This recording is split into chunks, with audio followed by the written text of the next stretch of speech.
Assalamualaikum dan salam sejahtera. Hari ini pelajar-pelajar dapat bersama-sama dengan cikgu, Cikgu Cik Romah Jaya daripada Sekolah Menengah Sains Macang, Guru Cemerlang Fizik. Alhamdulillah hari ini apa yang akan cikgu kongsikan dalam pembelajaran fizik secara online ialah berkaitan dengan pengukuhan SPM Fizik Kertas 3. Jadi apa yang cikgu akan fokuskan ialah kertas 3 bahagian B, iaitu melibatkan esei mengeksperimen. Baiklah pelajar-pelajar, di sini cikgu tunjukkan muka hadapan untuk model soalan fizik SPM kertas 3. Jadi kalau pelajar boleh perhatikan di sini, okey, cikgu akan fokuskan kepada bahagian B. Okey, jadi kalau pelajar boleh lihat, kertas 3 terdiri daripada 4 soalan, iaitu soalan bahagian A, nombor 1 dan nombor 2, dan soalan bahagian B ialah nombor 3 dan 4. Jadi apa yang kita fokus ialah yang cikgu bulatkan, iaitu soalan esei nombor 3 yang melibatkan eksperimen dan menyumbang kepada 12 markah. Okey, jadi sekarang cikgu akan tunjukkan di sini eksperimen bertulis untuk nombor 3 ataupun nombor 4 tadi, dia menyumbang kepada 12 markah. Format soalannya adalah bahagian A. Kalau pelajar boleh perhatikan, bahagian A ialah menyatakan inference 1 markah, kemudian menyatakan hipotesis 1 markah, dan C, bahagian A, B dan C, C adalah reka bentuk eksperimen menyumbang kepada 10 markah. Jadi 10 markah ni pelajar boleh perhatikan peruntukan markahnya berada di bahagian 1 melibatkan tujuan eksperimen. Bahagian 2 menyatakan pembolehubah, iaitu 3 pembolehubah yang terlibat: pembolehubah manipulasi PUM, pembolehubah bergerak balas PUB, dan PUDM, iaitu pembolehubah dimalarkan. Jadi bahagian pembolehubah menyumbang kepada 3 markah. Okey, seterusnya bahagian 3 ialah senarai radas dan bahan. Pelajar perlu menyenaraikan semua radas yang perlu untuk kita jalankan eksperimen. Okay, dan bahagian keempat, susunan radas, iaitu menyumbang kepada markah yang ke-6. Untuk susunan radas, kita hanya perlu melukis, rajah dan labelkan dengan lengkap. Okay. Dan untuk yang kelima, bahagian kelima ialah prosedur ataupun cara kerja eksperimen, yang menyumbang kepada 3 markah, iaitu markah ke-7, ke-8 dan ke-9. Dan seterusnya ialah menjadual data. Menjadual data markah ke-10 dan menganalisis data markah ke-11. Jadi kalau pelajar boleh perhatikan, markah keseluruhan bahagian C, cikgu dah sebut tadi adalah 10 markah, tetapi bila kita perincikan, dia peruntukan markahnya adalah 11. Bermaksud kalau pelajar hilang 1 markah, bermakna pelajar masih berpeluang untuk dapat markah penuh. Okey.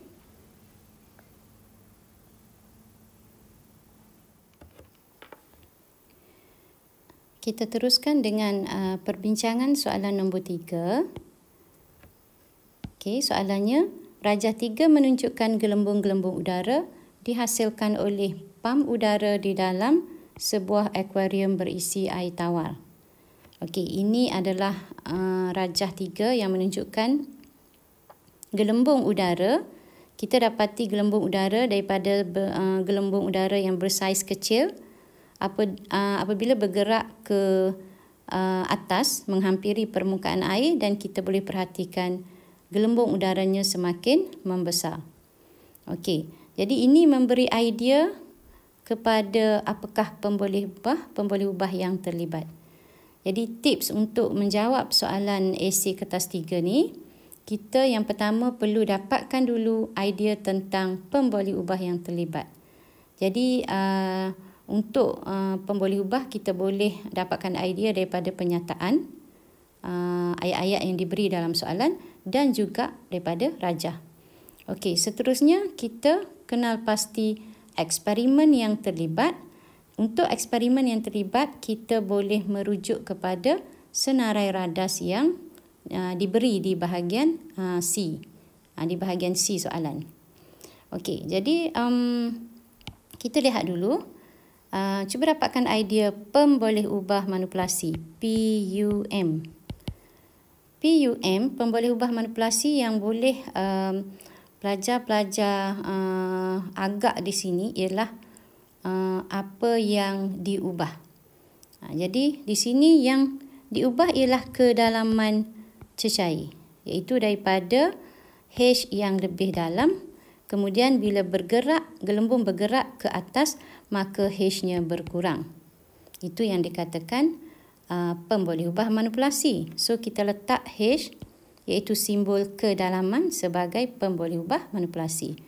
Okay, yang kedua, pemboleh ubah bergerak balas, PUB. Ada dua kuantiti yang mungkin pelajar keliru. Yang pertama, pelajar boleh melihat kepada saiz gelembung udara. Jadi kita dapati saiz gelembung udara semakin membesar, iaitu isi padu lah. Pelajar mungkin boleh nyatakan isi padu sebagai PUB. Atau boleh juga kita perhatikan kenapa saiz gelembung udara semakin membesar. Ini kemungkinan disebabkan oleh tekanan. Okey, tekanan cecair. Di mana tekanan cecair juga akan mempengaruhi isi padu gelembung udara. Jadi untuk pastikan sama ada kita memilih isi padu atau tekanan sebagai pemboleh ubah bergerak balas, kita akan melihat, tadi cikgu dah kata, kita nak lihat senarai radas yang diberi.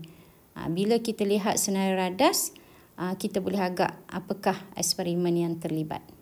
Okey, jadi cikgu nak tunjukkan kepada senarai radas di bahagian B. Okey, ini soalan di bahagian B. Kita belum bincang bahagian A, tapi cikgu nak tunjukkan untuk bahagian B, bahagian C, dengan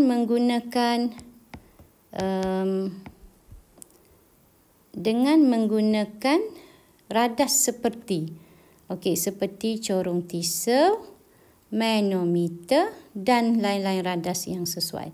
Jadi, bila pelajar nampak radas manometer, jadi di sini telah memberi gambaran kepada kita di mana manometer adalah satu alat untuk mengukur tekanan. Maknanya, tekanan air adalah dijadikan sebagai pemboleh ubah bergerak balas. Okey. Kita teruskan dengan soalan bahagian A. Berdasarkan maklumat dan pemerhatian, nyatakan satu inference yang sesuai. Jadi pelajar perlu tahu apakah ayat yang sesuai digunakan untuk menyatakan inference. Okey, contoh jawapan yang cikgu bagi di sini ialah kedalaman air mempengaruhi tekanan air. Jadi apa yang dikatakan sebagai pemboleh ubah manipulasi, iaitu kedalaman air, akan mempengaruhi pemboleh ubah bergerak balas, iaitu tekanan air. Okey, jelas. Ataupun pelajar juga boleh menyatakan tekanan air tekanan air dipengaruhi oleh kedalaman air. Boleh? Okey. Jadi yang kedua, B, nyatakan satu hipotesis yang sesuai. Nyatakan satu hipotesis yang sesuai. Untuk ayat hipotesis, kita boleh menggunakan ayat seperti menyatakan hubungan antara pemboleh ubah. Contoh jawapan yang cikgu bagi di sini ialah semakin bertambah kedalaman air, iaitu semakin bertambah pemboleh ubah manipulasi, semakin bertambah tekanan air, iaitu semakin bertambah pemboleh ubah bergerak balas. Ataupun kita boleh menggunakan ayat jika maka. Jika kedalaman air bertambah, maka tekanan air juga bertambah. Okey. Jadi itu contoh jawapan untuk bahagian A, inference, dan bahagian B, hypothesis. Okey. Manakala soalan bahagian C yang cikgu dah tunjukkan sebelum ni ialah berkaitan dengan bagaimana kita menyatakan tentang kaedah menjalankan eksperimen. Okey, soalannya, dengan menggunakan radas seperti corong T-cell. Okey, kita lihat corong T-cell, manometer dan lain-lain radas yang sesuai. Perihal satu eksperimen untuk menyiasat hubungan yang dinyatakan di 3B. 3B iaitu hubungan antara PUM iaitu H kedalaman dengan PUB iaitu P tekanan air. Okey, dalam penerangan kita diberi 1, 2, 3, 4, 5, 6, 7 bahagian, di mana 7 bahagian menyumbang kepada 11 markah. Sebagaimana yang cikgu dah jelaskan pada peringkat awal tadi. Okey, untuk tujuan eksperimen dia menyumbang kepada markah pertama. Okey, cikgu nyatakan dari segi pemarkahan dahulu. Okey, ini markah pertama. Pemboleh ubah yang terlibat kita ada 3. PUM, PUB dan PUDM. Pemboleh ubah manipulasi, bergerak balas dan dimalarkan. Jadi di sini markah 2, markah 3, markah 4. Kemudian senarai radas ialah markah ke-5. Susunan radas markah ke-6. Seterusnya, di bawah prosedur eksperimen, kita ada satu kaedah mengawal PUM, markah ke-7. Okey. Seterusnya, kaedah mengukur pemboleh ubah bergerak balas, markah ke-8. Dan di bawah prosedur, ada satu markah yang perlu kita nyatakan walaupun tidak diminta dalam soalan, iaitu kita perlu buat ulangan eksperimen. Ulangan eksperimen sebanyak 4 kali. Jadi ini markah ke-9. Okey, seterusnya cara menjadualkan data, markah ke-10, dan terakhir ialah menganalisis data, markah ke-11. Jadi keseluruhannya adalah 11 markah. Tetapi maksimum markah yang diberi adalah 10 sahaja. Okey. Jadi kita terus dengan tujuan eksperimen. Kita bincang satu persatu. Okey, untuk tujuan eksperimen, di sebelah kanan cikgu tunjukkan lagi sekali soalan yang dipaparkan pada kesurat yang sebelumnya.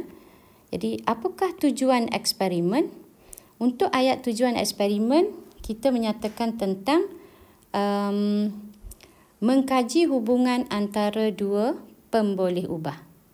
Okey, contoh jawapan di sini ialah menyiasat ataupun mengkaji hubungan antara kedalaman iaitu H tadi sebagai PUM manipulasi dengan perbezaan tekanan paras air dalam manometer iaitu Y. Jadi sebenarnya perbezaan ketinggian paras air dalam manometer Y adalah mewakili tekanan. Okey, tekanan cecair. Disebabkan kita tidak ambil tekanan secara langsung, tapi kita wakilkan tekanan dengan perbezaan ketinggian paras air dalam manometer Y. Okey, seterusnya ialah apakah pemboleh ubah dalam eksperimen? Pemboleh ubah ada 3. Okey, contoh jawapan di sini. Yang pertama ialah PUM manipulasi iaitu kedalaman. Yang kedua, kedalaman ni merujuk kepada kedalaman corong T-cell dalam beaker lah, dalam silinder penyukat. Okey, yang kedua ialah PUB bergerak balas, iaitu perbezaan ketinggian paras air dalam manometer, iaitu kita guna simbol Y. Dan yang ketiga ialah PUDM, pemboleh ubah dimalarkan ketumpatan cecair. Okey. Jadi di sini cikgu nak tekankan pelajar jangan jawab jenis cecair. Kerana jenis adalah bukan kuantiti fizik. Jenis cecair tidak boleh diukur. So kita tidak boleh mengambil kuantiti yang bukan kuantiti fizik sebagai jawapan untuk pemboleh ubah. Okey. Jadi di sini cikgu tunjukkan lagi sekali. Ini markah pertama. Ini kedua, ketiga dan keempat. Okey, seterusnya bahagian 3, senarai, radas dan bahan. Jadi pelajar perlu senaraikan semua radas dan bahan yang diperlukan supaya eksperimennya adalah berfungsi. Jadi di sini cikgu tunjukkan perlunya silinder penyukat untuk kita isi air, corong T-cell yang disambungkan menggunakan disambung kepada tiub manometer menggunakan tiub getah, kemudian kaki retort, tiub manometer berbentuk U dan lapisan diafragma getah serta pembaris meter untuk mengukur H dan juga air. Jadi biasanya kalau salah satu daripada radas yang terlibat tidak diberikan di sini dan ia mempengaruhi keputusan eksperimen, maka pelajar tidak akan dapat markah yang ke-5. Okey, di sini adalah markah yang ke-5. Okey, kita teruskan dengan susunan radas. Jadi untuk susunan radas, pelajar hanya perlu melukis gambar rajah berlabel lengkap. Jadi cikgu nak tunjukkan di mana H ini adalah corong T-cell. Okey, corong T-cell yang diletakkan dalam air dalam satu silinder penyukat. Jadi bila kita turunkan corong T-cell ke bawah, menunjukkan tekanan bertambah. Jadi tekanan digambarkan pada perubahan paras cecair. Kalau boleh cikgu lukiskan di sini, bila kita mengubah kedalamannya lebih dalam, maka paras turus cecair berwarna di sini akan turun lebih rendah, manakala yang sebelah kanan akan naik lebih tinggi. Jadi kalau cikgu boleh di sini, kalau pelajar perhatikan, cikgu lukis ini adalah ini adalah cecair yang memenuhi tiub manometer. So yang ni dia akan turun, yang ni dia akan naik.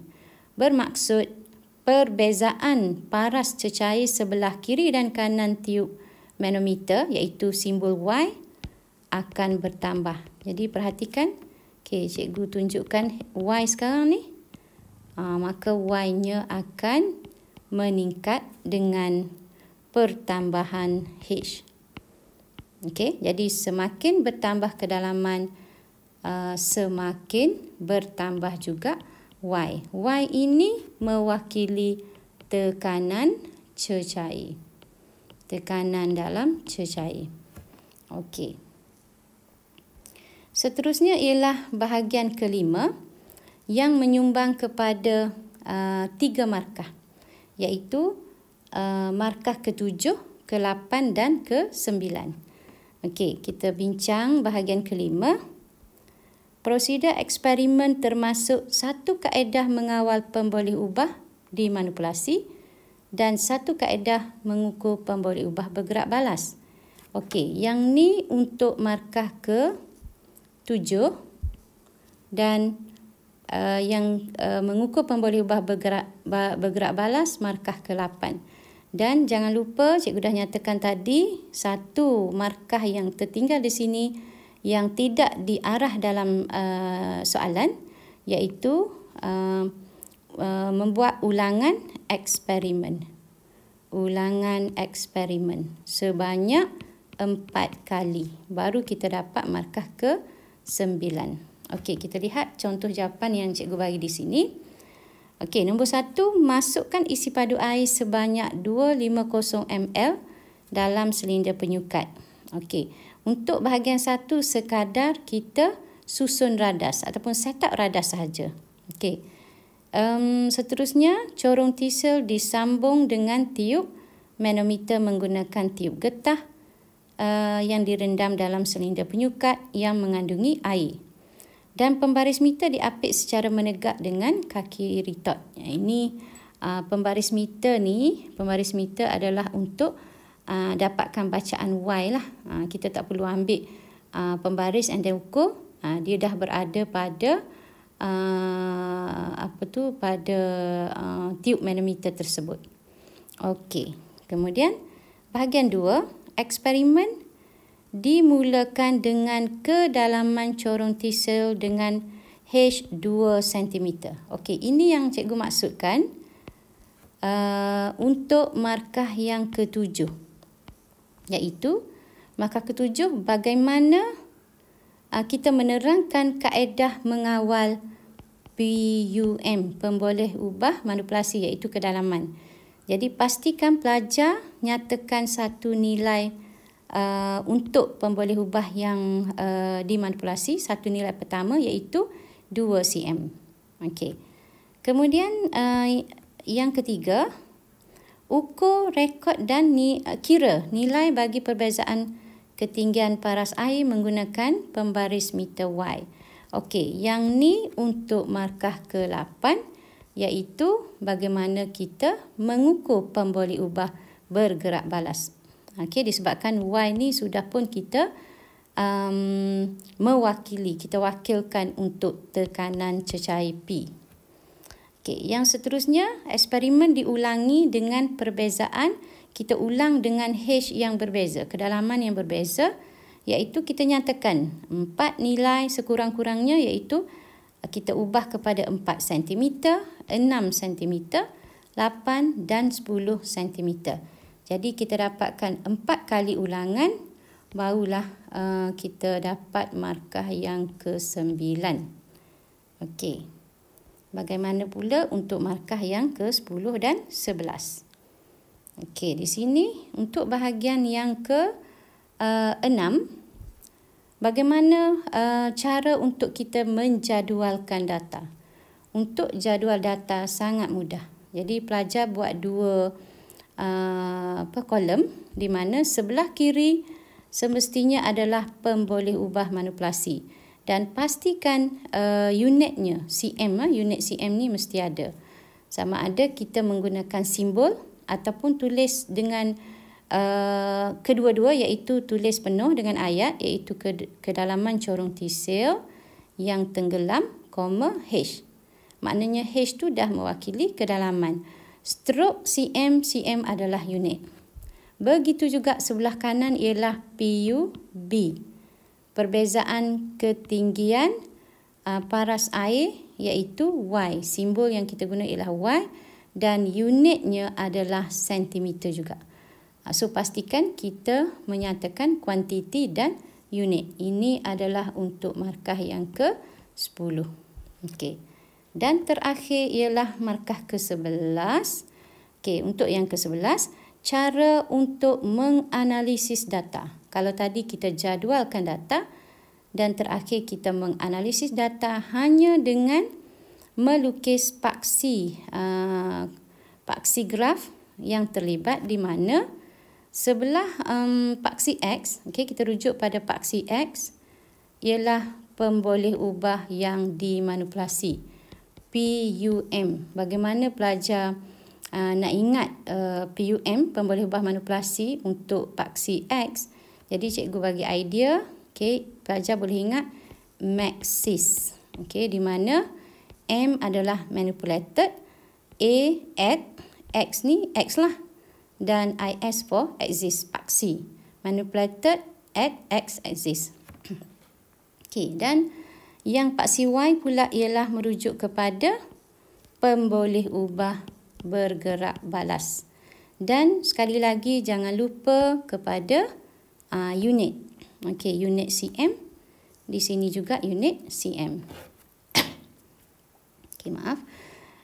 Dan pelajar tidak perlu melukis apakah bentuk graf, hanya sekadar paksi sahaja. So ini adalah peruntukan markah yang ke-11.